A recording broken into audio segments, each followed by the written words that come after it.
गुरु मूरत मुख चंद्रमा, गुरु मूरत मुख चंद्रमा, सेवक ने न चकोर, हट पहर ने खत रहो सिर गुरु चरण। गुरु को कीजे दंडवत कोटि कोटि प्रणाम, कीर्तन जाने ब्रह्म को गुरु कर ले आप समान।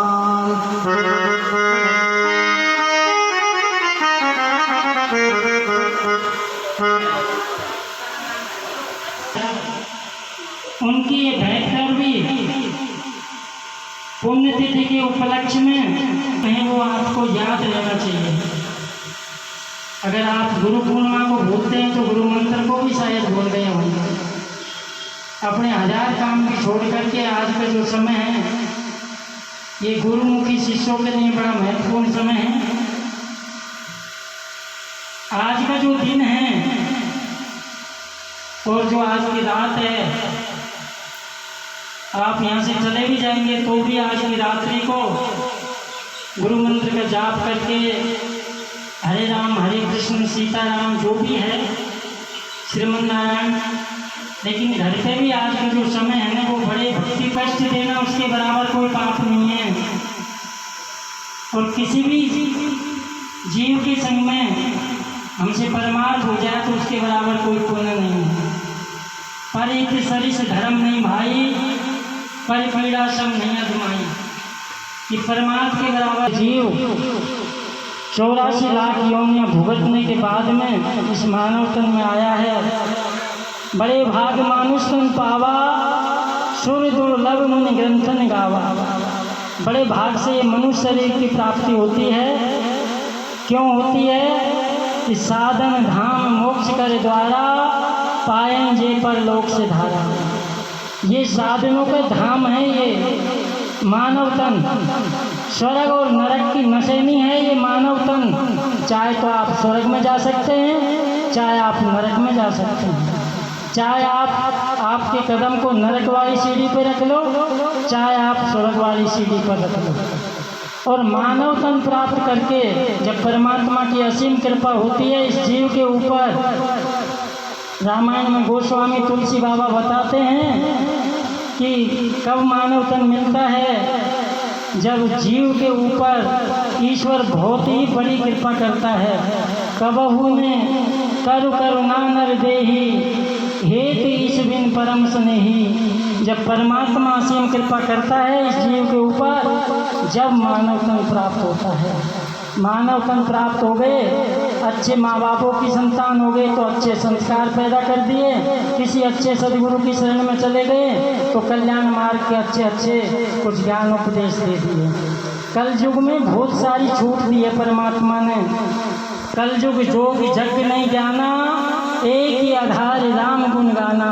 कि केवल एक आधार है, ना कोई यज्ञ की जरूरत है, ना समाधि की जरूरत है, ना ध्यान की जरूरत है। केवल परमात्मा के नाम के स्मरण की जरूरत है हम लोगों को। जो किसी भी सदगुरु के पास में जा कर के गुरु पूर्णिमा के दिन या कुछ अच्छा शुभ मुहूर्त देख करके उस गुरु दीक्षा को धारण कर लेना चाहिए।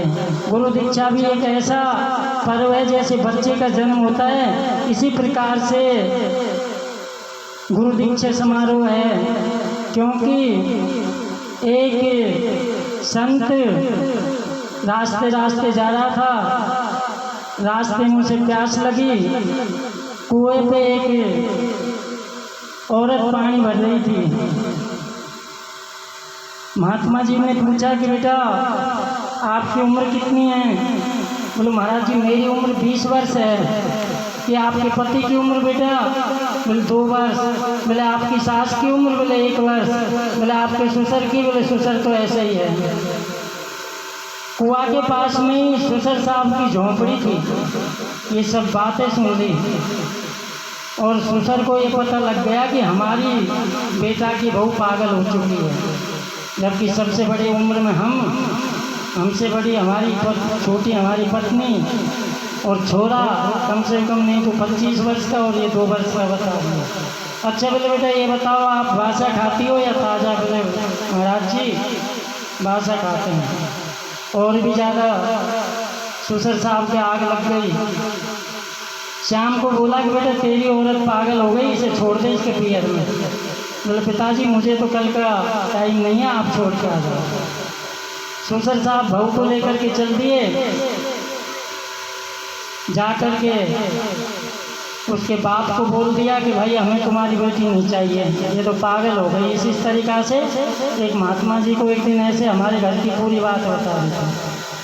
पिताजी ने पूछी कि बेटा बता मतलब तुम क्या बोला? तो पिताजी मेरी उम्र 20 वर्ष की हो गई।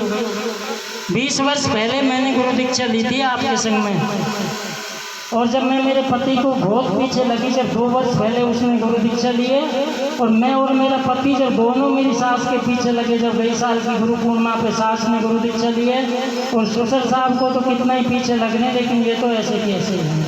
अच्छा तो बोले ये बताओ कि आप खुद गरम बना के खिला रही हो और फिर भी बासा पुण्य क्यों बताया? बोले पिताजी जब से उस घर में मैं गई हूँ ऐसा कोई नहीं देखा कि मेरे ससुर साहब ने कोई पुण्य किया हो, लेकिन कोई बासा कोई पहले का पुण्य चला आ रहा है, उस कारण से ये सब फलीभूत हैं, भौतिक सुख में सब संपन्न हैं, लेकिन नया कोई पुण्य इन्होंने किया नहीं है, इसलिए कोई बासो पुण्य चलो आ रहे हैं।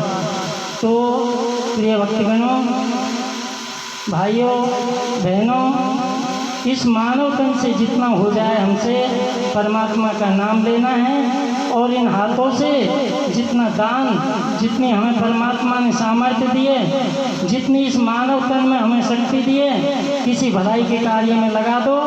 इन्हीं शब्दों के संग में मैं आगे के कार्यक्रम की श्रृंखला को बढ़ाता हूँ। बोलिए सद्गुरुदेव भगवान की, बोलिए स्वामी विद्याधर जी महाराज।